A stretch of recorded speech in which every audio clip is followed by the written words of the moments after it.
Jerome Pauline mengungkap adanya tawaran menjadi buzzer dengan bayaran Rp150 juta untuk satu posting Instagram dalam kampanye bertajuk Ajakan Damai Indonesia.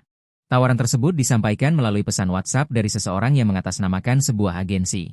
Dalam kerjasama ini, influencer diminta mengikuti ketentuan SOW, Scope of Work, yang mencakup aturan konten, jadwal, dan hashtag tertentu. Konten yang diminta harus diunggah secara serentak pada Senin, 1 September 2025 pukul 15 waktu Indonesia Barat. Influencer diwajibkan membuat caption berisi ajakan damai untuk pemerintah, DPR, Brimob, ojol, dan masyarakat. Selain itu, aturan tambahan melarang penggunaan kata negatif, sara, maupun sound lain di luar arahan. Jerome menolak tawaran tersebut dan mengungkapnya melalui akun Instagram pribadinya Jerome Pauline. Ia menyoroti besarnya bayaran buzzer yang menggunakan uang rakyat demi pencitraan seolah semua baik-baik saja. Menurutnya, dana sebesar itu seharusnya bisa dialihkan untuk hal yang lebih bermanfaat bagi masyarakat.